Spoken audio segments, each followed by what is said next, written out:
Minnesota Governor Tim Walz is expected to announce his decision on the rest of the school year in a half hour. But first, Wisconsin Governor Tony Evers is speaking. Let's go live to his news conference in Madison. We will begin the briefing with remarks from Governor Tony Evers. Good afternoon, everybody, and thank you for joining us. Today, I want to take a moment to thank you for help keeping your families, our neighbors, and our communities healthy and safe by staying home. Safer at Home is working, and while we're not just out of the clear yet, I am proud of the work each of you are doing and doing for yourself and for your part to help prevent the spread of COVID-19 in Wisconsin. Last week, we announced we would be extending our Safer at Home order, which will go into effect tomorrow, Friday, April 24th. According to a new poll released from the Associated Press and NORC, 61% of Americans feel the steps taken by government officials to protect folks from COVID-19 are about right. And the good news is that our Safer at Home order is much less restrictive than many other states across our country. Under our new order, you still can go out and take a walk, go for a bike ride, or walk the dogs. It's good exercise and it's good for everyone's mental health. But we are still asking you to limit your unnecessary trips, limit your travel to essential needs like going to the doctor, grabbing groceries, or getting medication. And although we're still encouraging folks to stay safer at home, our new order also includes some important changes and flexibilities. Starting tomorrow, our public libraries will be able to provide curbside pickup of books and other materials. Arts and crafts stores may offer expanded curbside pickup of materials necessary to make face masks and other personal protective equipment. And yes, starting tomorrow, golf courses may open up, which I know folks across our state have been asking for. You'll just need to schedule and pay for your tee time over the phone. As I've often said, getting back to normal won't be like a light switch. We have to think of it like turning down a dial. We're continuing to look at additional flexibilities to be able to turn the dial down before May 26th. And in the meantime, we'll all have to keep doing our part so that our families, our neighbors, and our communities are safe. In addition to all the folks who are staying safer at home, I also want to thank all the folks who have signed up to volunteer through our Wisconsin Emergency Assistance Volunteer Registry, or Weaver, to help support our healthcare workers and systems across our state. In the two weeks since we announced Weaver, more than 3,000 people have registered to volunteer. These folks will allow us to provide support to communities such as the 25 people who were recently referred to Racine County to help with local staffing needs. So thank you to all the folks who signed up to help. If you're interested in volunteering, we still need both clinical and non-clinical roles, from physicians to CNAs to social workers to respiratory therapists. You can get signed up today by visiting weavrwisconsin.org. Finally, I also want to thank some of our partners across our state who are helping make sure that we have enough personal protective equipment to be able to respond to the spread of COVID-19 in Wisconsin. Direct Supply is providing their expertise with our State Emergency Operations Center, providing logistics and warehouse support. ND Paper, which also has a plant in Wisconsin Rapids, generously donated 20,000 face masks and 1,500 isolation gowns. Foxconn has donated 100,000 medical masks for our COVID-19 response. Wisconsin's Kohler Corporation has provided 10,000 face shields and is using its supplier network to identify additional personal protective equipment donation opportunities. Thank you all for your good work in helping support our state during these difficult times. And Wisconsinites across our state who are continuing to stay safer at home, please keep up the good work so that we can turn the dial down as soon as we safely and responsibly can. And with that, I'll turn things over to DHS Secretary Designee Andrea Palm. Good afternoon, and thank you for joining us again. As the governor pointed out, Safer at Home is working, and we need to all continue working together to turn the dial to start opening up our state in phases. We are doubling down on the Badger Bounce Back plan to test every Wisconsin resident who needs a test, to trace every positive case and their contacts, and to track the spread of the virus. As we continue to make progress with more and more testing available, we are also working to increase our contact tracing capabilities.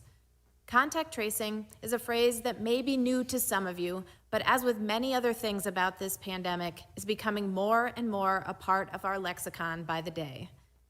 And as a fundamental tool, we need your partnership to effectively utilize in our efforts to contain the virus until there is a vaccine or other effective medical treatment. I'd like to take a moment to explain it a little more fully. When a COVID-19 test comes back positive, the local public health department is notified. At that point, a public health worker from that department calls the individual with the positive test result to interview them. During the interview, the public health worker will ask questions designed to identify other people who may be at risk of infection. Then, these at-risk people are notified of their exposure to COVID-19 so they can self-isolate to avoid spreading the virus any further. It's important to understand that no identifying information about the individual who tested positive is shared in these follow-up calls. The calls are critical notification and also provide information and tools for the at-risk person so they can take the necessary steps to stop the spread of the virus.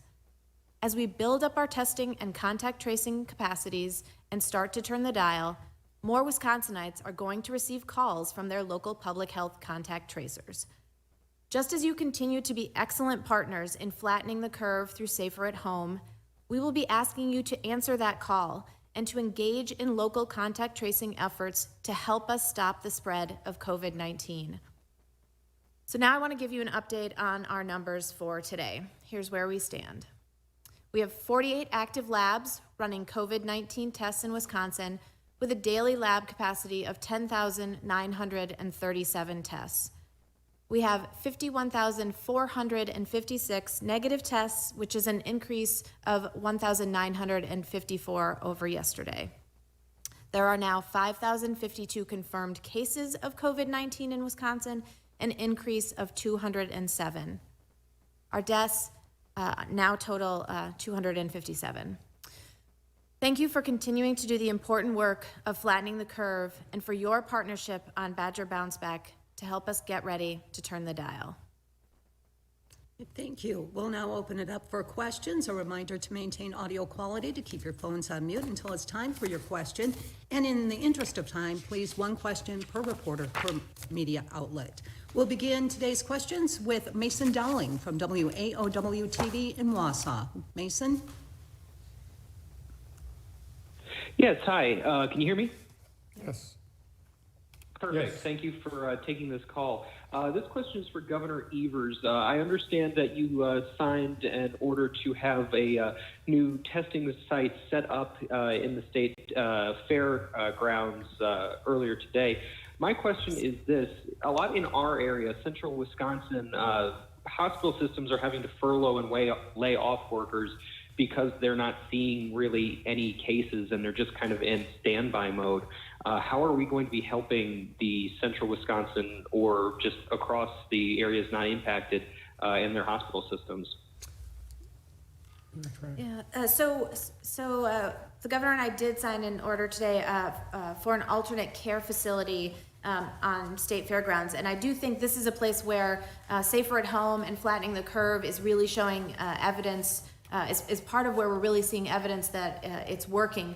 Because to your point, in your question, the capacity of hospitals has not been really tested or exceeded, but this alternative care facility will allow us to continue to turn the dial, to move forward, to be able to have the capacity that we need should we see a surge in the future. And as it relates to the capacity of systems more broadly across the state, I would say that one of the things we're very interested in making sure we are doing in partnership with hospitals who have the total discretion about how they do this, but some of this deferred care that is happening because we have been in a situation where we are trying to preserve all the capacity of our hospital systems for a surge in COVID-19 cases is building up this testing capacity, building up our PPE supplies, continuing to make sure that we are doing everything we can to ensure that frontline healthcare workers have the kind of PPE they need to serve patients in their systems, and those additional tools and capacities will really help bolster local hospital systems' comfort about starting to return to doing some of that deferred care, and that in turn will allow many of those folks to start going back to work in their healthcare systems. So it's part of the bigger picture for us. It's a piece that we are very interested in making happen as quickly as we can, recognizing that we continue to see PPE shortages here and around the country. Thank you, Mason. Now to Monique Lopez from WLUK in Green Bay. Monique? Yes, can you hear me? Yes. Great, thank you. This question is for Governor Evers. So the phase one of the Badger Bounce Back Plan allows K through 12 schools to reopen, but only the gatherings that are still up to 10 or restricted to 10. Those just seem to be contradicting. They seem to contradict themselves, especially because most classes, even summer school classes, would have more kids. So how is that going to work? Sure, I can answer that question for the governor. So in terms of phase one with the Badger Bounce Back order, it lays out areas that a new order would address. And like you said, it would have a 10-person mass gathering ban, and it would also allow K-12 schools to reopen. The thing to keep in mind is stated in that order, is that additional specificity will be provided to address some of the issues that you identified. What we wanted to do with the Badger Bounce Back plan was be able to provide some direction and guidance so the public knows where, once we meet these really critically important metrics in terms of having a downward trajectory on the number of people who are test positive for COVID-19, in terms of having sufficient hospital capacity and PPE, is that people know what to expect in phase one. But that will be delineated further to address, to make sure that schools can safely reopen, knowing that while they will reopen, it won't be how they were in December 2019, for example. There'll be measures in place while working with stakeholders, working with teachers, working with administrators to make sure that school can reopen, but it can be done so in a safe manner. And, like most things in public education, there'll be a lot of local decision-making that will need to occur. Thank you, Monique. Now to WKOW-TV in Madison. WKOW. Okay, we'll move on then to Brendan Cullerton at CBS 58 in Milwaukee. Brendan?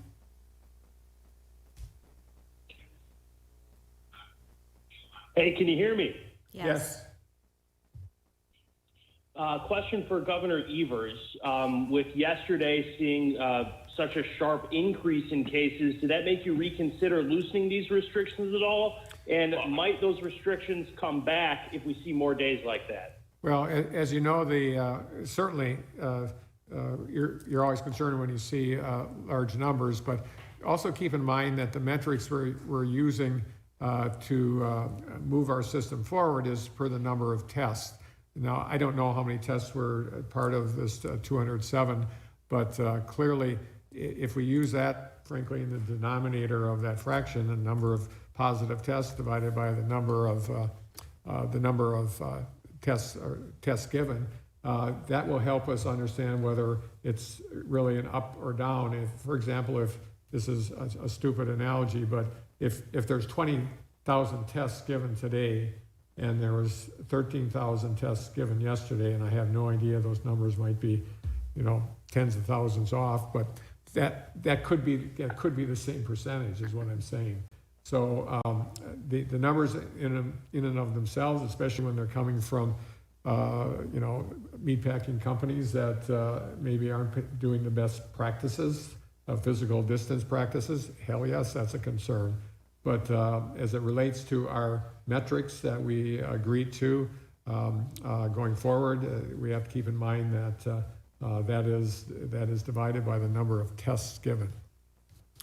Thank you, Brendan. Now to Ben Meyer from WXPR. Hi, this is with WKOW. I just got skipped because of some technical issues. Am I able to come in and do my quick question? Go ahead. Sorry about that. So, we have, after this protest is scheduled tomorrow, the request was denied, the application was denied, but they are still planning on going through with this protest. Does the governor have any response to the folks that are still planning on coming out to the Capitol lawn without a permit? Certainly.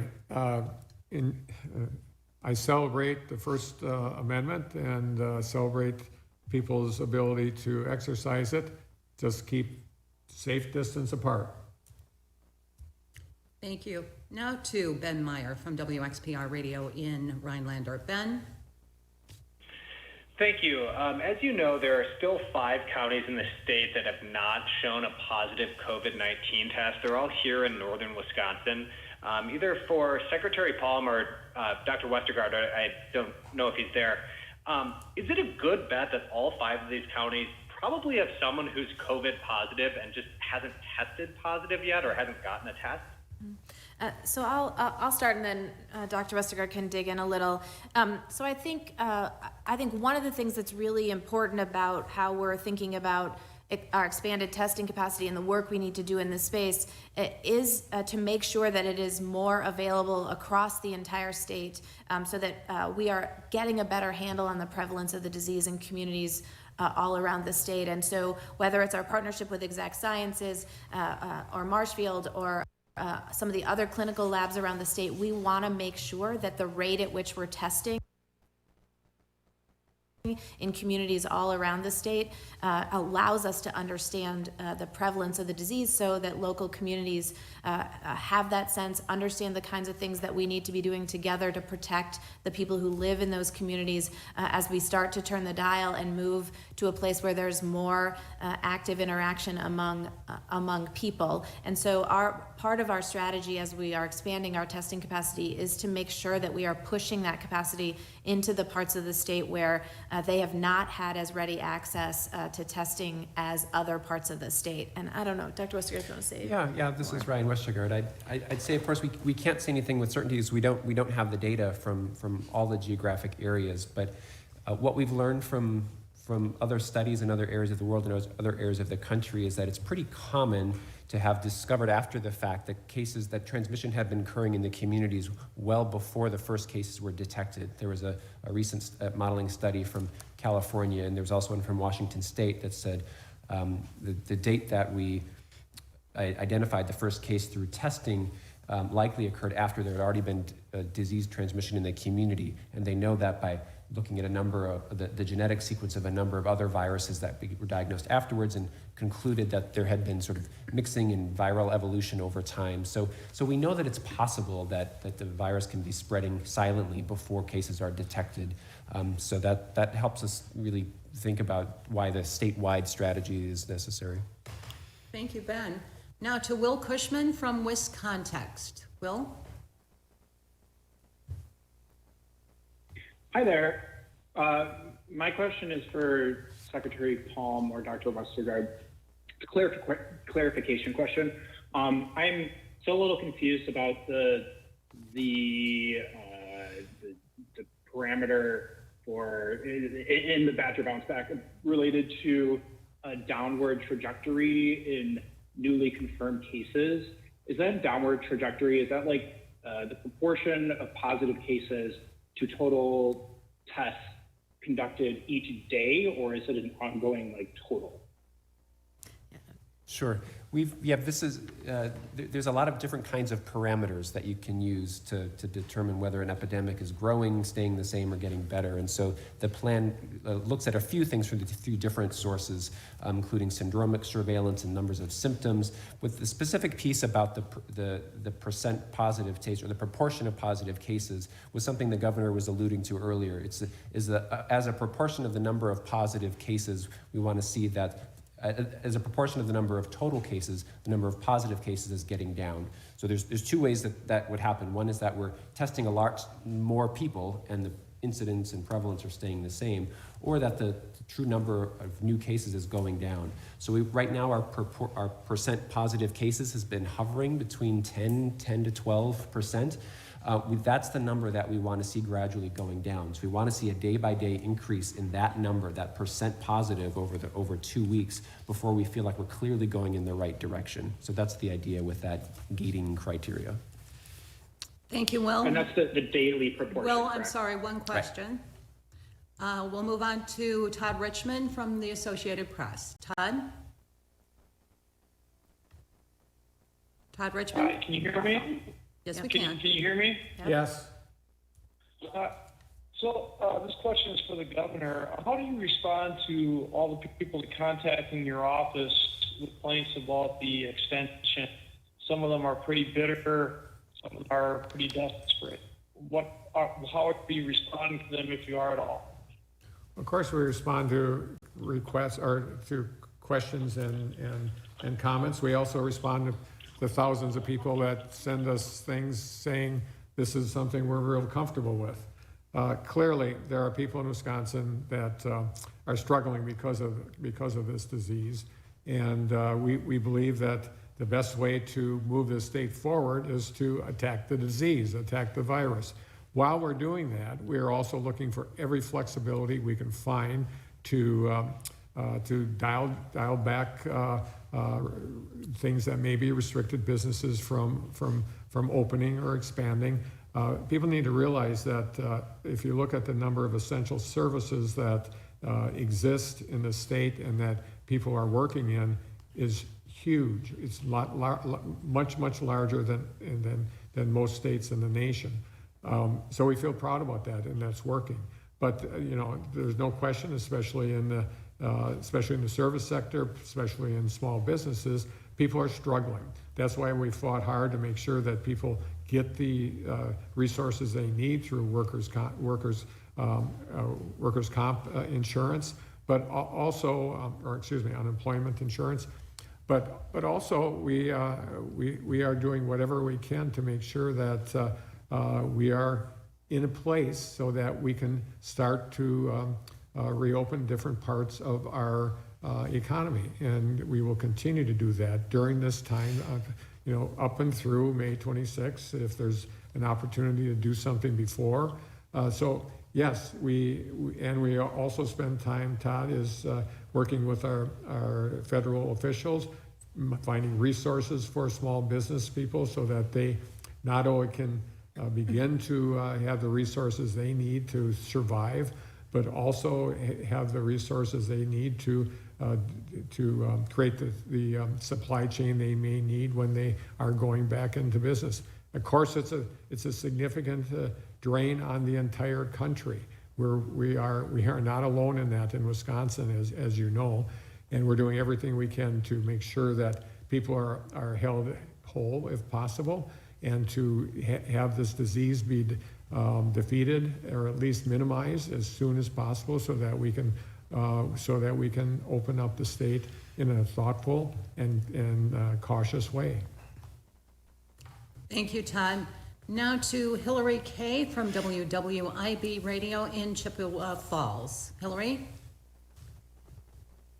Yes, this question is for the governor. Earlier this week, Assembly Speaker Robin Vos claimed that you have not had conversations with the legislator about decisions made during the pandemic since initial discussions about the election. Instead, they're claiming you've just unilaterally made decisions.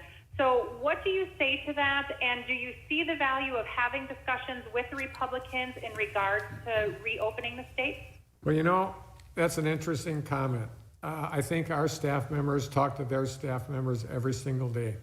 And I have, on occasion, talked to Speaker Vos about this issue. But the fact of the matter is, I haven't seen the Republicans come to it took them a month or 3 weeks, several weeks before they had their plan to bring to the legislature. So, I'm not going to involve myself in a back and forth on this. The bottom line is he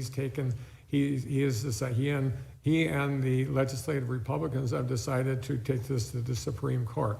And that's nothing more than a blanket, obvious power grab, which I reject. we hope that the state Supreme Court hears our arguments, which I think will be prevailing, and we can move forward. We're going to move forward. We're moving forward in the meantime anyway. So, going back and forth with what Robin Voss at this point in time is not necessarily helpful. Our staff and his staff, if it's not every day, it's damn near every single day they talk. Thank you, Hillary. Now to Steve Prestegard from the Platteville Journal. Steve?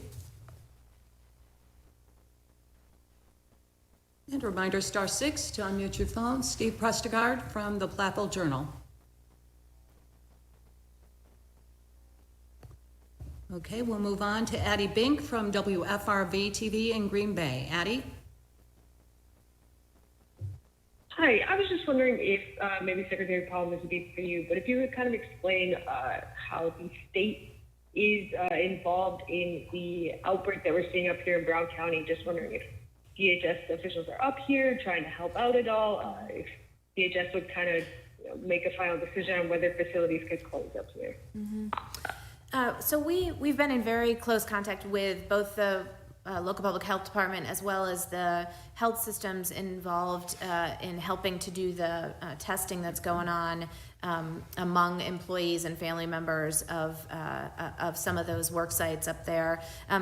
We did not, as we have in other current situations, sent National Guard resources. What the request from the locals was to send some testing supplies, which we did. We sent over 2,000 test kits to Bellin to be used again to test workers, employees, and family members as they try to get a handle, as they try to get a sense of the size of that outbreak. So again, you can take that information and do the contact tracing that is necessary We've been watching a live update on COVID-19 from Wisconsin leaders. Minnesota Governor Tim Walz is now beginning his update. School is expected to be a major topic. Let's listen in.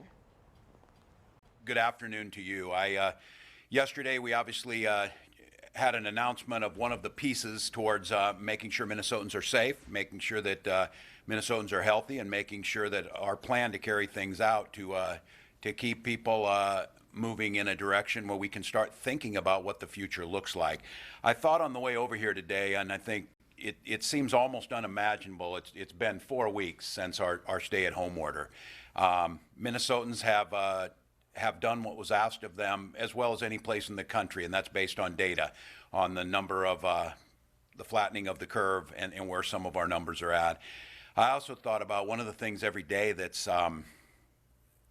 both the bright spot of my day and one of the hardest things I do. Minnesotans sitting down and writing notes and sending letters over. And I'll give all those to the Historical Society because I think someday when we look back on this time period, which they certainly will, and wonder how Minnesotans were thinking. And it's their joys, it's the things that they're thinking at home. They pour out their fears, their angst. They're concerned about their businesses. They talk about all of the things that this has done. And the one thing that the thread that runs through all that is the hopefulness of Minnesotans, the belief that we can do things differently. And today I want to spend a little time at the beginning of this to kind of broaden this discussion out. We've talked a lot about the lanes we're in. You've all become familiar with PPE and social distancing. As I said on my State of the State, those are things we didn't even talk about, last year, 6 months ago. Now, all of a sudden, they become part of our everyday vocabulary. But those are one lanes. Then we talk about, we're joined today by Commissioner Ricker on education, and we're going to make some announcements on schooling. We're going to talk to a family-owned business that has been a touchstone of Minnesota for 75 years, and how all these things play together. And the theme that keeps coming back to me, both in these letters and what I see in the data and the facts, is Minnesota has handled this in a very Minnesota way. We've stayed home, we've social distanced, we've flattened the curve. We've brought businesses and government together to build partnerships around how do we get PPE. We brought hospitals around and used the institutions that have been invested in by generations of Minnesotans, like the University of Minnesota, all of our healthcare systems, Mayo, Hennepin County, all of those, to do something that hasn't been done in another state, and challenged ourselves to do it. And so today I want to spend just a little bit of time in talking about just what all those things mean together. Again, I come back to this. Minnesotans, you stayed home, you bought us time. We've worked with hospitals to increase our surge capacity. We've partnered with the businesses, as I said. And what you see here, and some of you are familiar with this is on the dashboard that we launched about 2 weeks ago. It is well over 1 million hits of people going on here. It gets hundreds of thousands of hits a day as people see what we've done. How many masks do we have now? How many beds do we have now? How many critical care units do we have? How many could we have in 24, 48, and 72 hours? This was part of the preparation. It came at a huge sacrifice. We are all very, all too familiar with that sense that's there, the cabin fever that's getting at us, the sense of dread about our businesses and our jobs. But it was a strategy that will protect our neighbors. It's a strategy that will protect our hospital system, and it's bought us the time necessary. And we've learned. We learn every day about this virus. Sometimes we get good news. Sometimes we hear news that's not so good. We hear potential promising therapies, and then those might not happen. But the fact of the matter is we're learning, and we're approaching it, and we're in a state that has the capacity to do exactly that. It's certainly changed how we do things. We're going to see infections increase. Commissioner Malcolm's going to talk about this today. This is not unusual, but it's a thing that I dreaded. I dreaded it on the night of the State of the State because there was a line in that speech that said, we're going to see infections increase, we're going to see people get sick, and we are going to see people die. That was inevitable in a pandemic. The numbers showed that. What we could do is not to be at the mercy of this virus. We could do all we can to make sure that it was lower and fewer. But the fact of the matter is today, as you're going to hear, we're going to have the highest death total and the highest number of new cases. The thing I would just remind everyone about is the sheer numbers that you're going to see are going to go up significantly because of our testing. The real critical piece is how many people's lives do we save, and how well is our hospital system be able to take it. So as we start to report these things, I hope you start to think about it. We're going to go from 200 new confirmed cases to potentially 1,000 or more once this starts to go. The question will be how many of them ended up in the hospital, and when they did, was the care there for them? This pandemic has created real challenges. It's exacerbated racial and economic disparities. That is just simply a fact. It has also exacerbated geographic disparities. It's something we've talked about in this state for a long time. I talked a lot about it around One Minnesota, that our diversity of geography, our diversity of economic opportunities, our diversity of cultures is our strength that made us strong. But what we've all known is that there was a softness underneath that that could cause problems in those communities. So we still need to buy. It's still hard to buy everything, but we're getting there. We need to turn over every stone we can. But I want to, again, after yesterday's announcement, there is no silver bullet, but there are things that we can put together to do this the Minnesota way, and that's what I want to spend a little bit of time of talking about. Everything we do has a trade-off. That is simply the way it is. So at the center of our decisions, when we talk, you've got used to that. Social distancing, COVID-19, distance learning, new ways to make safe workplaces, all of these commissioners and all the people out there listening to this. But at the heart of this is people. It's Minnesotans. And when these teams that are assembling, making the decisions that are impacting your life, I can assure you that at the center of that discussion is how do we make sure Minnesotans can live healthy, safe, and happy lives? And I don't choose that term happy as just to throw it in there at the end. It is very difficult to be happy when you're afraid of losing your business. It is very difficult to be happy when you wonder how you're going to pay your rent. It is very difficult to be happy when things that you have prepared your whole life for get pushed off or get canceled. So those are pieces that have to be included. So when people are having this conversation and you're all having it, as we think about the health and the safety piece of it, where do the other pieces fit in? Where do the economic pieces fit in? And how do we make sure when we're doing those trade-offs that there is a level of risk that is acceptable in terms of making sure we're not putting the most vulnerable at risk, making sure that we're not taking shortcuts that let this thing get a hold and burn back through our community, but also understanding that we knew this from the beginning. Jan Malcolm talked about it. Dr. Osterholm talked about it. This was going to be a marathon. You may not know it by looking at me, but I am a distance runner, and I still do that. And what I know is that half marathon or marathon is not indicated by that first mile you get out. Oh, you got out fast, you got a good time. It's going to be a long haul. And I think for all of us to understand, in that long haul, we're going to have to strike that balance to keep people healthy, safe, and happy as best we can about maintaining the things that we know will bend that curve, keep people safe, but yet keep people functioning the way they need to. So we're slowing the spread. We have to build immunity. You're not going to eliminate this thing. You heard Dr. Osterholm. You've heard Commissioner Malcolm. You heard Dr. Fossey, Dr. Birx. It doesn't matter where you go. The preponderance of the evidence is this is going to take time, and it's going to be like so many of these types of infections. It's going to take time to build up the immunity, making sure that those that can weather this do so, but those that cannot are not put at risk. So protecting those frontline workers, ensuring our healthcare system is ready to go, and then gradually moving Minnesotans back. If I can leave you with anything today, safely and slowly resuming things. Just to be clear, we're in our stay-at-home order till May 4th. Nothing changes on that. That's what's giving us this time. It's moving us in the right direction. But we have to quit thinking about this, that somebody's going to say something, we're going to flick a switch. It's the clearest question, and it is the most beautiful questions that come from the children who write me. To the young woman who named her dog after me, I'm taking that as a compliment, so I appreciate that one in that. But the young people who ask the simple question that all of the reporters in this room will ask, when is this going to be over? And it feels like it is going to be, again, the moment that it's over. I think we have to acclimate ourselves to the fact that this is that continuum and this is that dial turning.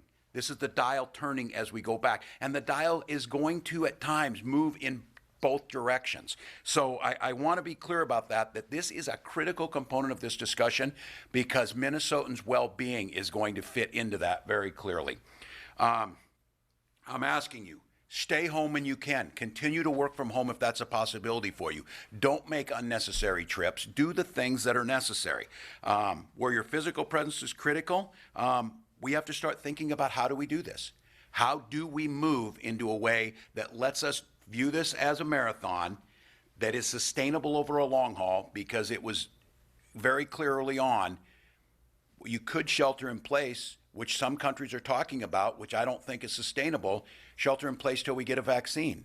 I don't think that's sustainable, and I think there is a calculus in that of damage that comes with that needs to be factored in. So the folks who are bringing that up, I want to be very clear, that is not a disrespect or a callousness to putting other people at risk. It's part of an equation, and I think we would all do better if we continue to talk that way, if we continue to think about this, that it's not the either or, it's somewhere along the continuum. And I think what I have come to the conclusion of, and this may be the genius of each of the states, I think we should have a much more coordinated strategy, but when we don't, the state of Minnesota is very capable of implementing a Minnesota strategy. I think we proved that yesterday.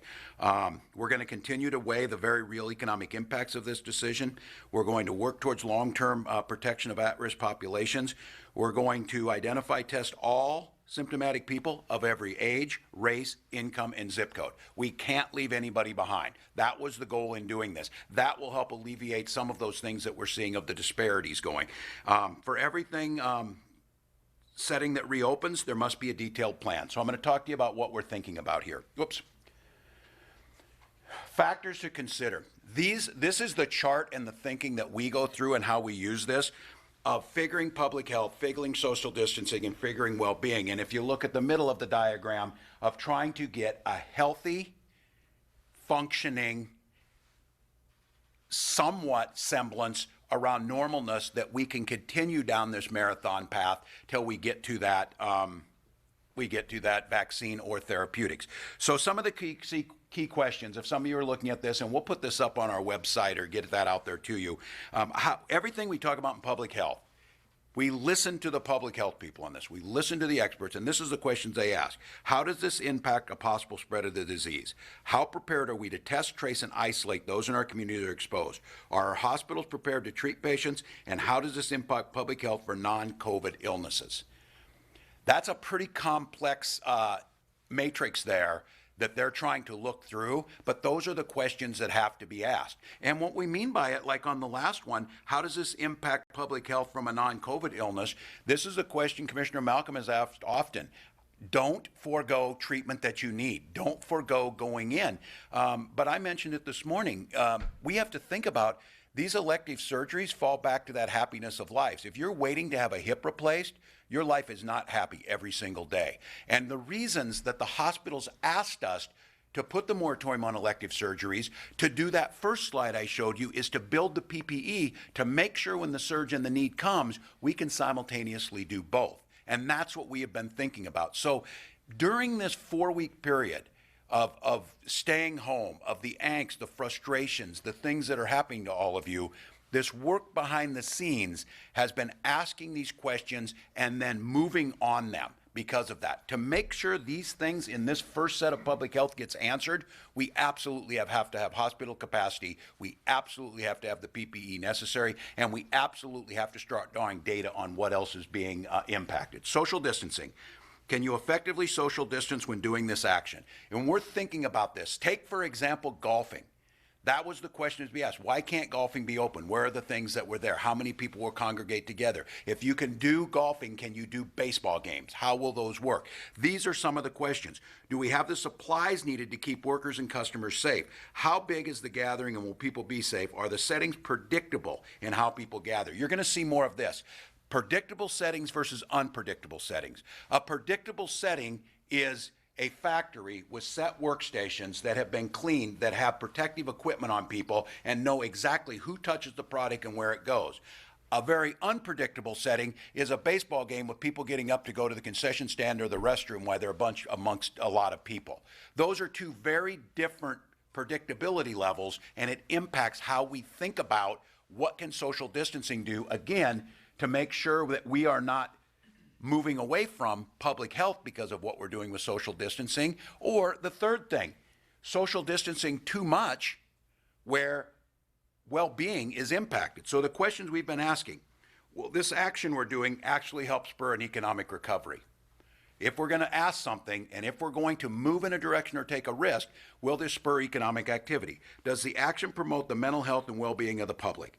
Does this action encourage our communities to return to civic life in a thoughtful manner? And does this action have meaningfully improved the lives of people?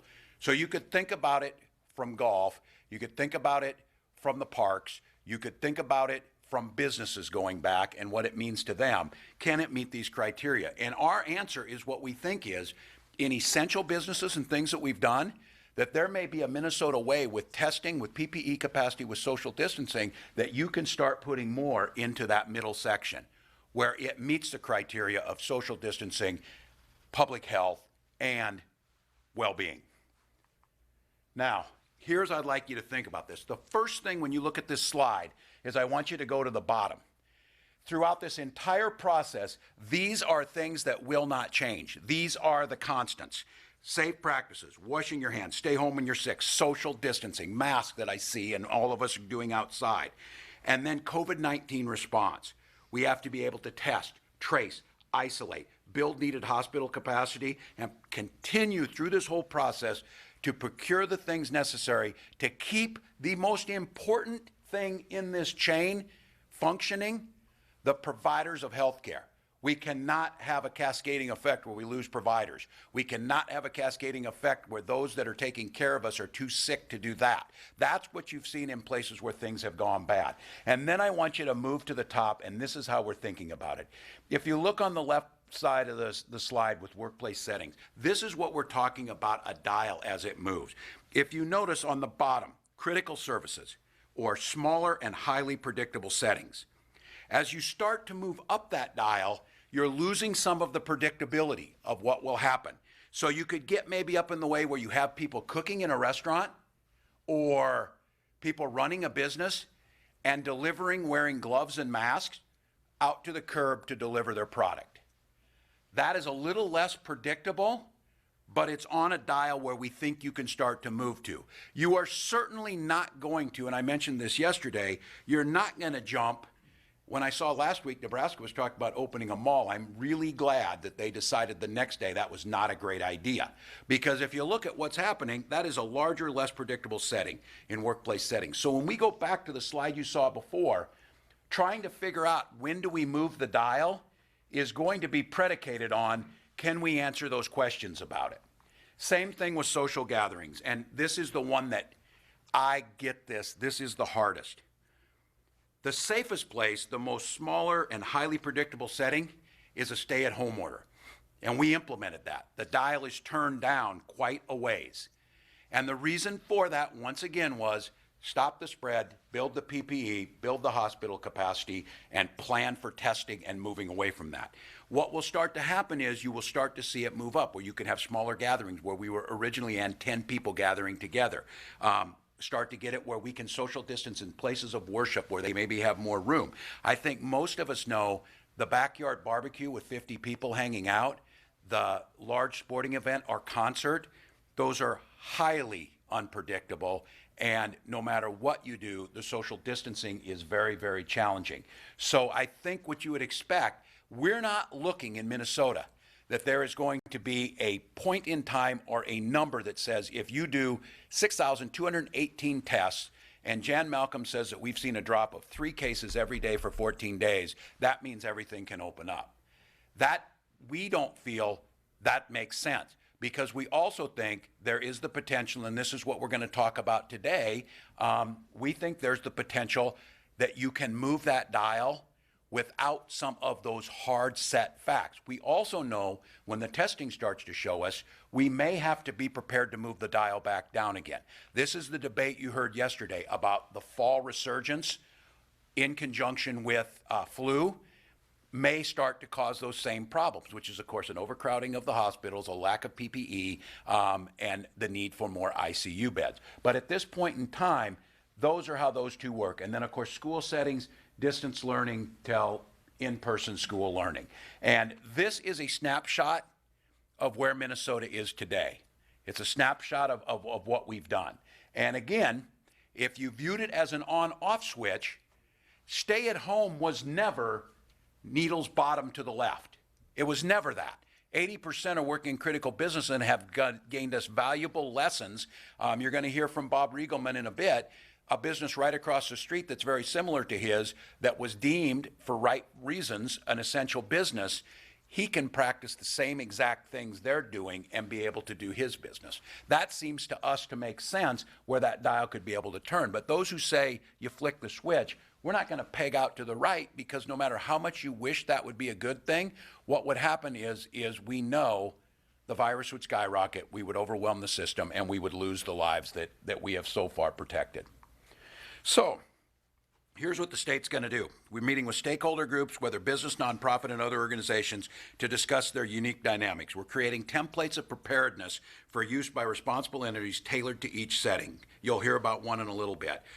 Provide opportunity for public comment on draft of these templates. Just to be clear, this is not setting up. This is not, and Commissioner Leppink does not have the capacity to go out into every business immediately. What we understood is the unique nature of this pandemic is that the partnerships that we're developing and the things that we've seen working and the areas that we know are going to be a challenge, congregate living centers and congregate businesses are making up the bulk of where we're at. So the people who are saying, my Ace hardware store in Wilmer, I can control the number of people per square foot in there very tightly. I can disinfect. Is there a plan where that makes sense for us to be able to operate? Because these logical things that you're hearing people say is, why would there be any less risk in this setting than there would be in, say, deemed an essential business like a superstore, like a Walmart or something like that. Those things are absolutely what we're asking and the questions we want to answer, and we think that makes sense. Rather than saying, nope, no non-essential businesses can function, there's going to be some, as I'm just saying. I wish I could even envision when we're going to be back in a crowded stadium, but that is at the end of the marathon. Right at this point in time, there's some opportunities. Responsible entities will create a preparedness enforcement plan. They'll sign, or certify those. They will obtain necessary supplies, the mask and gloves that they're working on. Some of them are already thinking about way down the line, as Bob was talking about. He'd like to be able to have the capacity to be able to test all his employees. That's exactly the type of thinking we want to see people do, and it's exactly the type of capacity as a state and nation we need to have more certainty in getting people back in. Instruct customers on required safety. We all have a responsibility to this, not crowding into a store, not touching everything, being cognizant and changing your behavior. Effectively supervise and monitor these plans and create a plan for closing down, sanitizing the setting if a surge flares up. This is what we're going to see. We're going to need to be able to do that. That's that needle changing up and down. All right, we're slowly getting used to the practices that have to continue. I can't stress enough, we are not lifting today the stay-at-home order for May 4th. What we're saying is all along on this, we are learning, we are adding new tools into this fight. We're adding new partnerships. We're learning every single day, and we're building ways to get to that point where we can keep people healthy, we can keep them safe, and we can start to increase that happiness factor and that idea of taking off the economic pressure off of them by seeing what is possible. Wear face masks in public. We have not mandated this. I will continue to say this was somewhat debatable early on. The fact of the matter is that it doesn't make it worse at this time to spread it. I do it. I would ask all of you, I think it builds the sense of confidence in us that this is working. We're seeing a psychological effect that I think we're going to start to see some data behind it. When you have the mask on, there's a sense of naturally being cognizant of social distancing and the way that you're interacting with people. We're going to symptom screen, temperature check, maintain physical distance from each other, and again, I say this, the things that we love so much are going to be hard to do. All right, our plan for moving forward. Stay at home remains in place till May 4th. We'll make a decision on this. We wanted to do this because we have done it the whole time. We have seen this as a dial. We have seen Minnesota's ability to be flexible, that it was never a stay-at-home order that was a stay-at-home for the sake of staying at home. The stay-at-home order was being asked and answered for those first set of questions that we had up there. Is it doing these things? Is it getting to there? If the answer was not, we had to ask ourselves, why are we doing it if it is not getting to that? Or if we're seeing things start to spring up hotter, why are we not doing more in those areas? That is going to continue to be exactly how we function and continue to move. So it is not a point in time that is frozen. It is an ever-changing and evolving place. But I am telling you this, by cutting down unnecessary travel, by staying home and the sacrifices you make, have put us in a position where we can start thinking about how do we start turning the dial and normalizing some of the things that have been taken away. Our testing is going to be critical. Jan may mention a little bit of that. And I'm going to announce here in a minute, we're going to be extending the distant learning throughout the rest of the year. And I know Commissioner Ricker is here to answer any questions on that. And we're going to try and safely allow the folks we can to get back to work. Yesterday, we launched Straight Right Strategy to expand this, that partnership you've heard about. I'm here to say on behalf of Minnesota again, thank you to all of the players that are involved in that. This gives us a fighting chance. This gives us an opportunity. Slow the spread of the virus, help identify folks, jump on the hot spots early. And what's also happening, and I'm glad to see this, Vice President Pence is going to be visiting the Mayo Clinic this week talking about some of the research. We are at the center of most of the work that's being done around this right now. So this is good news, Minnesota, and it's what I asked of you. I asked us to step up and lead, and that's what we're doing. Here's the announcement on distant learning. And there is no joy in this, but there is an awful lot of thanks to everybody involved. The first thanks goes to the students. And I want to speak directly to the class of 2020. Those of us who are older, think back fondly to those. This is in that school career, these are those times. These are the times when you forge friendships with people you maybe hadn't for 11 years. I think many of us would say how interesting that is, the folks in the last 3 or 4 months of your school career that you started to bond with and see. You started to think about what the next phase of your life was like. You started to see yourself, and it's a rite of passage that you were adults. You were young adults, and you were being treated that way, and your future laid out in front of you. It feels like that's been taken, and it has, from you. None of us ever had to go through that. We had the privilege and the luxury of being able to do all of those fun things, end our sports careers on spring sports. But here's what I do know. This period in time, you will be forever the class of 2020. You will not be defined by staying home and missing proms and missing graduations. You will be defined by understanding how interconnected our world is and what it means to come together to try and solve hard problems. I would venture to say that the closeness of the classes of 2020 will be much closer than any other that came before. This ties you together in a way that has not been ever seen.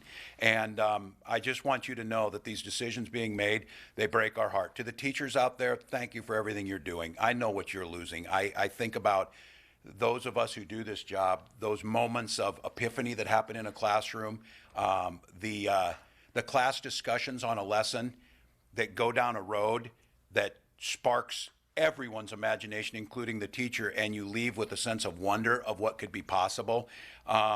Those are all being denied. You're learning new ways to deliver distant learning. And I also want to be very clear. This is not the perfect solution. I am proud of Commissioner Ricker and her team. I am proud of Minnesota students, teachers, and parents, that some have just sent people home and gave them a list of homework or whatever. That's not happening, but I want to be very cognizant. I think someone at the department said this: there are places where we say wow on this plan, and then there's places we say whoa. And I want to be very clear. We were having a very important discussion pre-COVID in Minnesota about inequities in our education system. A very important discussion. That has only been highlighted because of this. It is certainly falling heavily on communities of color, indigenous communities. It's falling heavily on rural communities because of the lack of broadband. So tomorrow we are going to do a much more extensive deep dive into what our expectations are. But today's executive order will continue distance learning to the end of the school year with modifications and I think attempts to try and offset what are clearly inequities that are being exacerbated by this. So we'll keep looking on that and keep bringing you back. But again, to the students, thank you for doing this. I can't express, I'm sure, the sense of loss you've had, but I would ask you to see your unique role. You're going to have a life experience that none of us had. It is going to shape how you think about the things you do in the future. And I, for one, am very hopeful about that. I think you're going to think with a forward lens to make sure that we don't end up in situations like this again. So currently, we have 2.6 million people working in Minnesota. Today's order was developed in consultations with hundreds of businesses, with labor groups, with worker organizations, and with the public health experts. None of this would be done without a sign-off of independent health experts about the Department of Health and Commissioner Malcolm and the autonomy to be able to help us adjust and tell us where and when we can go as a part of this. This will probably allow 80 to 100,000 more people in similar industries to start returning on Monday. You're going to hear, I think, about 100 of them or so from Bob's company that's going to go. So I'll let you look at that. To reopen, the business must create, share, implement a COVID-19 preparedness plan. They're going to work on all the hygiene, engage in health screening of employees, ensure that sick employees stay at home. I'll tell you, we partnered with Target to do anonymous ability to be able to track that health data. There will be no personal data, but inside the company, you'll be able to see of the 90 people anonymously on there, what's happening every day with their temperature, what's happening with their sickness. That's going to be a free app that's going to be supported and given out that makes great sense. It's one of the things epidemiologists tell us is going to be key to this. And continue to work from home, of course, whenever possible. So we're discussing things today about talking about who can work. I just want to pause for a moment. There are some people, they had not only no choice, they ran to the danger. They are the frontline workers that have been there, whether treating people at the point of healthcare delivery, whether they have been at the grocery store clerking for a month or more now in a time of a pandemic. They are all the people that work to clean the buildings and all of those frontline essential workers that, as I've said so many times before, in our society, it might have been easy to see them as, or to not see them because they might have been invisible and they worked at night or you didn't see them. I think we know right now where the importance lies, and I want to just make sure that all of those people listening, nothing we will do, we are guarded against this, puts you at a greater risk. If it starts to do that, because of the moves we're making, we will dial that dial back, because it is critical for us that they have the equipment and stay healthy to deliver what they need to deliver. So here's what's next. Continue to test, trace, isolate, continue to buy PPE, build out our hospital surge capacity, and protect those at risk. We've done a great job of that to this point. We've got more to do. We'll monitor closely and report daily to Minnesotans. Start turning the dial toward a more reopening as the factors come into play. We will not be driven by arbitrary numbers, and we will not be driven by arbitrary dates. We will be driven by facts on the ground and the capacity to do this in the Minnesota way. And always prepared. If we have to dial it back, we will. And even as we open, life's not going to look the same. So, Minnesotans, I want to take just a little more time because this is a conversation we're all having. It is not good enough to discuss these things in their lanes alone. We have to try and compile it so that it starts to look like the diagram of what does a healthy, safe, social distance, and economically viable state look like. That's what we're trying to do. And I think because of the partnerships we've built up, and I believe because of the way Minnesotans have handled this social distancing, we've got an opportunity to show the country the way it goes, the way it can go. So with that, I took a little more of my time, Jan. I just want to have you update them more today, and we'll have Steve and Bob. Thank you. Thank you, Governor. I'm going to be extremely brief today and just give you kind of the quick fact update. Situationally, around the world, globally this morning we had nearly 2.65 million cases and 184,000 deaths. In the United States, over 842,000 cases and almost 47,000 deaths. And in Minnesota, sadly, as the governor said, I'm sorry to report that these are our largest growth totals day over day so far. We had an additional 223 laboratory confirmed cases yesterday, bringing our total up to 2,942. That is, again, laboratory confirmed cases, and a part of the increase that you see is because we are testing more. We tested about 600 more people yesterday than the day before. And you can only expect that number to grow. And as the governor has said, as we test more, we're going to find more, and that's the whole point. So just the fact that we're going to see the numbers grow, we should be prepared for that. We will continue to benchmark our progress against other states who, and we do rank at the bottom of the curve still in terms of cases per 100,000 people. But we don't want to rest on our laurels about that because we know that is influenced by the volume of testing. We're not doing badly for a population of our size, but we must do much, much better. Not only to find all the cases that are out there, but to go looking for the opportunities to intervene in hotspots really quickly, and to be able to support businesses that want to assure the safety of their workers as much as they possibly can.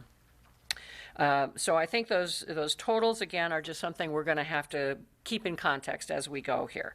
Unfortunately, also, this was our largest day in terms of additional deaths in a single day. 21 additional Minnesotans died of COVID-19 yesterday. This includes 10 in Hennepin County, 3 in Ramsey, 2 in Washington, but also 3 in Winona, 2 in Olmsted, and 1 in Clay County. So the disease does continue to spread across our state. As has been the pattern, most of these are elderly folks, and 21 deaths in total. 6 people in their 90s, 9 in their 80s, 3 in their 70s, 2 60s, and 1 in their 50s. And 20 of the 21 deaths, once again, occurred in residents of long-term care facilities, which again is not terribly surprising. That's where we know the risk is concentrated in congregate settings, as the governor has mentioned. We're learning a lot of lessons from our work with some of the facilities that are experiencing this, and again, appreciate everything that the long-term care provider community is doing in the face of really difficult circumstances. The governor talked about the people going willingly into the settings where they're caring for people that they know are already ill, and how very important it is that we be able to test those workers, understand who's been exposed, to get them safe, get their contacts safe, get their families safe. But it also then creates a cascade of challenges around the workforce, the long-term care workforce. And we're grateful to see partnership from the hospitals and from other sectors trying to help us figure out how we can support the long-term care workforce, which was already under stress before this began. So just an awful lot of really, really important and good work going on across the healthcare continuum. It's not just hospitals, it's primary care clinics, community clinics, hospitals, long-term care, community-based services. All of these providers need our support and our thanks. A piece of good news, as of today, 1,536 patients have been released from isolation. Also, on the hospitalization front, you see the case counts going up. Sadly, you see the deaths going up. Hospitalizations continue to increase as well, but still at sort of a measured pace, and we hope that that continues, but we're preparing for a bigger uptick. 268 patients in the hospital as of today, but a slightly smaller percentage of that in intensive care. So we're not predicting that that will necessarily remain the case, but it's an interesting point. I think at this point, Governor, I'm really proud to introduce one of my great colleagues, Commissioner Steve Grove from DEED. Well, thank you, Commissioner Malcolm. Hello, everybody. I want to begin just by sharing the numbers on unemployment insurance for today. As of today, since March 16th, we now have 536,742 applications for unemployment insurance. And just to give a little bit of context of that, we are now above the number of unemployment insurance applications that we had during the Great Recession. We had about 450,000 back in 2009. So we've moved beyond that peak during the Great Recession. This week, we've had 30,500 applications so far, and we continue to see a sustained downward trend in those applications. Again, we got ahead of this really early by opening up our system to those who are affected by COVID-19, but we do continue to see 7,000 to 10,000 new applications come in every day, and of course lots of phone calls. And we do encourage people to use the website, but you can call in, and we are here to help you out. Just stay in the line, because it is a long wait time when you call in. I want to start a little bit more, tell a little bit more about Executive Order 2040, which the governor mentioned earlier, which involves the process of beginning this process to safely bring people back to work. And it is a limited first step. And before I get into some of the details, I want to talk a little bit about how we got here and how we got to this, how the governor got to this decision. Back on April 8th, with the stay-at-home Executive Order 2033, the governor asked the Department of Employment and Economic Development, the Department of Labor and Industry, and the Department of Health to begin a planning process for what the reopening of our economy would look like. And since then, we have talked with hundreds of business leaders and labor leaders across the state. We've heard from thousands more via an online forum. We've had a lot of different meetings. Twice weekly, we meet with every single chamber of commerce in the entire state. Twice weekly, we meet with all the major labor unions across the state to hear their feedback. Every single week, we meet with the Minnesota Business Partnership, which is some of those larger companies in Minnesota who give us great advice and thoughts. We've assembled a panel of experts on social distancing practices. We've engaged a human-centered design firm to help us examine what exactly the dynamics and settings should look like from a user perspective to make sure that we're thinking through social distancing really thoughtfully. We've got a panel of experts from business on economic security issues. And that online forum I discussed a little bit ago, that's taken in over 4,000 suggestions and ideas from Minnesotans across the state on how to get social distancing and health and safety right in a work environment. And it's just been extremely helpful to get those ideas from Minnesotans. All of that collaborative effort together has led us to the framework that the governor laid out earlier, and also led us to the Executive Order 2040, which he signed today. So that executive order, as the governor said, allows industrial, manufacturing, and office-based businesses that are not customer-facing to return to work beginning on Monday, April 27th. So the order is signed today, but doesn't go into effect until next Monday. We believe this executive order will allow about 20,000 businesses to go back to work. That's about 80 to 100,000 workers in the state who are currently not working. So they'll be joining the 2.6 million Minnesotans who currently are working. Now, it's up to every business to decide whether or not they want to come back. This is not an order to go back to work. It's just allowing businesses to go back to work, provided they meet some certain guidelines. And there's 3 broad guidelines that the governor has set up for all businesses to adhere to make sure that going back to work is safe and prizes the health of Minnesotans as its primary concern.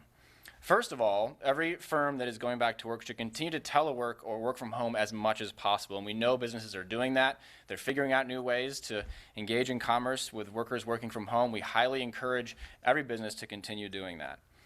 Second, any business who comes back into the marketplace as a result of this executive order has to create a COVID-19 preparedness plan that follows very closely MDH and CDC guidelines and meets OSHA standards. All of these plans must include the provisions to ensure that sick workers stay home no matter what, that social distancing practices are followed, and that they're followed in the unique dynamics that are true to every particular business's physical footprint, that employee hygiene and service control or source control are there, and that there's a strong cleaning and disinfectant protocol in place as well. Now, to make this a little bit easier on businesses, my colleague, Commissioner Nancy Leppink, and her team at the Department of Labor and Industry have put together a really wonderful template that we've had online on their website throughout this week. We've been receiving some great feedback on this. It essentially allows businesses to take that template, use it as their starting point, and to create a plan that they would like to use for their business. They're not required to use that template, but it's a resource that we hope people do take advantage of to make sure they have the best plan possible for their workplace. And you've got some time to create these plans. Again, the order comes out today, but this isn't really effective until next Monday, so we know it will take some time to go through the planning that's required to ensure you're ready to bring employees back. And we really encourage businesses to work with employees on these plans. Not only are you going to get good ideas from your employees, but investing them in the process of building a plan for your workplace means that they'll understand it better, and you'll all be on the same page about exactly what your business is going to do as you begin this process of reopening. The team at the Department of Labor and Industry's OSHA division will be available to take questions if there's concerns or ideas, or you just want some help thinking about how to consider your plan, and they are there to help. Once you have created this plan, we're not requiring you to submit it to state government. We are not going to be reviewing these plans. Again, this is 20,000 businesses. That's, I don't think, a good use of government time, but we do want to make sure that you have that plan. And so to ensure that all your employees see it, we ask that you do sign it, certify it, post it prevalently around your facility, and disseminate it widely to your employees. And then, like any good business who we know is already taking care of their employees and thinking about the communication around this, do the training, bring people together. Again, we are not going to ask for these plans outright, but when we hear about challenges that may be taking places in workplaces, the state does reserve the right to ask to see a copy of your plan. And then the last piece of this is that all employers are required to conduct health screenings of workers each day upon arrival. The governor talked a moment ago about this new digital tool that Target has built, which is a wonderful piece of technology we'll be making available in the next couple of days.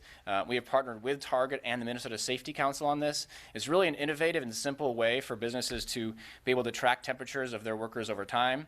Optional for the business, optional for the worker, but just a tool that's there for businesses to use to track temperature over time. And then even more importantly than just the temperature screening piece of this is the health screening questions that CDC and MDH have put together every day when your employees show up, asking them, do you have a cough or muscle aches or other COVID-like conditions that are not attributable to, another health condition. And so that health screening part of this is really critical. Now, all these requirements that I just mentioned are in place for all new businesses that will be reopening under Executive Order 2040. They do not apply to businesses that are already up and operating. So I want to be clear about that. The requirements here are for these new businesses. But I will say that these ideas came from businesses who already are operating. We know so many businesses are doing the health screening. They have a plan. They're talking to employees. And so it was really the learning from all those conversations from businesses that are up and running in the critical sectors that we used to build this template and this plan for people to use as they come back into work. Just for some additional clarity on the executive order, it does not allow any customer-facing retail environments to reopen. That means that if you're a manufacturing or industrial business that has a co-located retail facility, that portion of your business cannot reopen. It's just the industrial and manufacturing pieces. And again, this gets back to the governor's comments on predictability. We know that in a factory floor, in a manufacturing setting, you can predict the environment and the engagement of workers on your floor. When customers come in, it's a very different dynamic. And so we are turning the dial slowly towards predictability to ensure that we get this right. And if you're a business that was affected by Executive Orders 2004 or 2008, or if you're a non-critical business in Executive Orders 2033 that's customer-facing, your status is not changed at all based on today's order. I want to speak just briefly to how this affects unemployment insurance because we know there's some factors here at play. This is, I think, welcome news, what we know, to so many workers out there and businesses who want to get back to work in a safe and methodical and thoughtful way and get off unemployment insurance and back into the economy. But we also know that people are nervous about that. You know, it's scary to be off of work and be tracking this news about the virus and now be going back to work. And so it's just so important that businesses create really thoughtful plans, be really careful with their workers, and ensure that we take care of not only the physical and health safety, but the psychological safety of workers as they begin this journey. Unemployment insurance, it's a great federal program. It remains at its core a safety net. So for those who cannot go back to work, it's there. But if you're able to go back to work, you do need to do so. And the state cannot pay unemployment insurance benefits for those who are able to go to work. I think it's important and timely to remind ourselves now of Executive Order 2005, which did expand unemployment insurance to take care of workers separated from their jobs due to COVID-related reasons. That remains the law of Minnesota. So if you do need to take care of a loved one due to COVID-19, take care of a child due to school closures, or if you yourself are particularly vulnerable to the disease for medical reasons, you still do qualify for unemployment insurance. And we know that given the announcement both about school closings and distance learning moving forward and this economic announcement, a lot of folks are thinking about childcare. We know that that's a challenge. Our team continues to work to support childcare providers across the state. There is childcare open and available in Minnesota. The team and the Children's Cabinet has put together a great website at mn.gov/childcare. That site includes a map of open providers and a hotline for parents to call to find care. So we'll go into a lot more of these details later today and tomorrow in a couple of webinars. You can find them at a website that contains all of this information, mn.gov/deed/safework. We'll be doing a webinar at 4 p.m. today and then tomorrow again at 11:30 a.m. Again, mn.gov/deed/safework is where all this information is listed. Lots of frequently asked questions there to get into some of the details of these pieces. We want to make sure that all businesses and workers understand the implications of this plan. So moving forward, as the governor said, we're going to continue to use data and facts-based scientific approaches to reopening our economy, prioritizing the physical and economic health of Minnesotans. And it's going to take some time for life to feel anything like it used to feel. But we really feel like with a plan in place, government, business, communities working together, we can get this right for all Minnesotans. One of those Minnesotans who's been really helpful for us in really formulating this plan and thinking about how to get this right in factory settings is Bob Riggleman, who the governor mentioned earlier before. He is the CEO of Rydell Skates in Red Wing, great company in Red Wing. He and his family have owned that business for 75 years, and Bob has been talking to us a lot about how Rydell Skates is thinking this through. He's been gracious enough to join us today to share how his business will be gradually reopening while keeping health and safety in mind. So I'm pleased and thankful to welcome Bob Riggleman to our press conference today. Thank you. Thanks, Bob.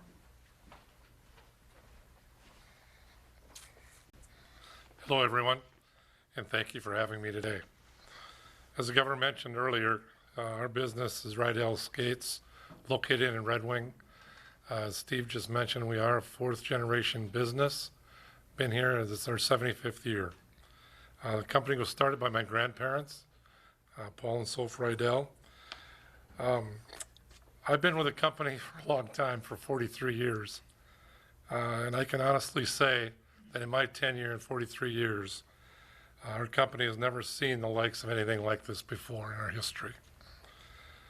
But as painful as it is, and as it has been over the last 4 weeks, we knew that pausing our business for the health and safety of our friends, our neighbors, and our employees was the right thing to do. The safety and health of everyone in Minnesota is utmost importance. We've done all that's been asked by our governor, and now we're extremely excited, almost to tears, that with the governor's partnership, that we're taking a cautious step forward to reopen our business. We've gotten the guidance from DEED and from the Department of Labor and Industry how to successfully reopen our business. Our employees, our plant superintendent, our director of manufacturing, our HR director, myself, we're taking that guidance and we're building our plan to make the necessary adaptations to keep our employees and our customers safe, while all along getting our business back to doing what we do best, and that's building great product for our customers. Like all Minnesotans, business owners have had to adjust and adapt to a new normal. Not really sure what that new normal is going to shake out to be. It changes every day. And as business owners out there, you all know it's not easy, but it's the right thing to do. At Rydell Skates, I can guarantee you that we will continue to work with the governor and his team to make sure that the health and safety of all of our employees and all Minnesotans comes first. Thank you for the time today, and I'll turn it back over to the governor. Thank you, Bob. Thank you. Thank you, Bob. I'm going to go back and look at that on the well-being, the social, all the piece of this. This is the broader conversation, and Minnesotans can figure out how to do this. And I think about it with a business like Rydell Skates, a family that put their heart and soul in this, and we hear this about the economy. There's also the aspect in that community, what they did. There are generations of people in Red Wing that bought houses, raised their children, went to Red Wing High School, experienced what life is like in one of the great communities in this state, because they had the opportunity to work at Rydell Skates. Every business out there has that same story.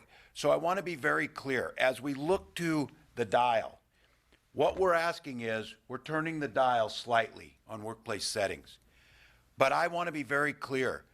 Those folks who are further on the dial have Bob's story too. They have those same things that are out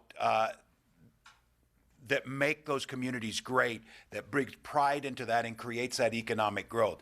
What we're trying to do in an unprecedented situation is create a Minnesota model that is able to find that sweet spot in the middle where public health and the social distancing, the changes we need to make, also can coincide with getting as many people in the well-being place as they can. I'm going to say, and I don't know if TV, how long they can stay. I will stay longer to answer questions because we ran a little longer. We wanted to go through this. And I do want to say, we're glad to answer the questions on education, but we will focus specifically tomorrow on some of the deeper dive into that. But we're glad to take any questions. So let me start on schools, if I may. Sure. Distance learning is going to continue to the end of this school year. You've directed the commissioner to put together some guidance on distance learning for the summer. You don't say anything about fall. Should parents be expecting to do distance learning this summer, and what should they be expecting about the fall? I'll let the commissioner talk on that. And I think this is the question I think we should keep asking. The answer is I don't know yet on this fall. And I think it's because of the ever-evolving piece of this. I think we're going to learn a lot as we have. It seems unimaginable to me, this shutdown, and I'm sure, Bob, you would agree, has been 4 weeks because of the catastrophic cascading nature of what it's done. But I'm also seeing, as we add in the capacity to test, as we add in some of these things, we're changing the dynamic. So I'll have Commissioner Ricker talk, but just honestly, I don't know yet about the fall, but I'll have to tell you how we're thinking about this. Multiple paths at this. Think about what it looks like to come back. Think about what a potential hybrid looks like, because I can tell you, we know that there are students out there that we can do better with. I think the commissioner. So please. Sure. Yeah. Thank you so much for your question, and I appreciate the governor keeping this slide up. My heart is really heavy today with this announcement because of the impact we know this is having on our students and their families, how badly our students want to continue You've been to watching connect Governor Tim with Walz their announce friends his and their decision educators. on the rest of the school year. It's not a big surprise, but Minnesota students will not be going back to their traditional classrooms for the rest of this academic year. The governors of Wisconsin and Michigan had already announced that classes will not resume this year, and we expect to hear more details about Minnesota state officials' expectations for educators and students tomorrow afternoon. We'll continue to follow updates on our website and mobile app, and we'll be back for WDIO News at 5. See you then. This has been a WDIO News Special Report.